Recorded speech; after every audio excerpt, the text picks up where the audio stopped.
both as mayor and as a police board member, I will not compromise the safety of this city and the steady implementation of reforms in the way we do policing and the investments that are necessary to bring that about. I will not compromise on that. Toronto's police board, including Mayor John Tory, approving an additional $25 million for the 2022 budget. That's what a 2.3% increase over last year adds up to, bringing the total to $1.1 billion. This request will allow us to maintain our current personnel complement and to focus on key priorities through the reallocation of existing resources. The fact remains that it's only through continuous, agile redeployment that we have been able to address priority response and other emerging priorities of the communities we serve.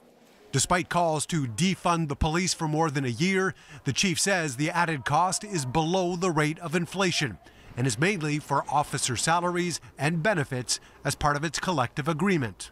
At the same time, it plans to increase the number of neighborhood community officers from the 178 currently serving 38 different communities. That program, though, has been the subject of debate, with some suggesting outreach work and social services should be provided by outside agencies and not the police themselves. If we actually were more serious about that, that could actually save money and create better outcomes.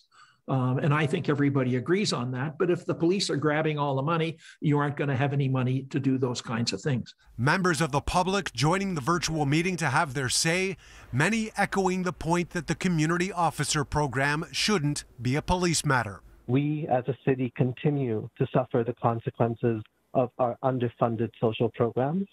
Expanding the number of neighbourhood community officers is a direct contradiction to empirical evidence, which suggests that over-policing in communities is a driver of worse outcomes for the residents. The mayor suggesting that the investments being made can still bring about the reform many are looking for. I strongly support this program and its expansion carries a cost with it. Other priorities laid out by the chief include continued rollout of body-worn cameras and adding more staff for missing persons investigations. While approved in principle, the police budget does have to go through the formality of getting the final okay from City Council next month. Mark McAllister, City News.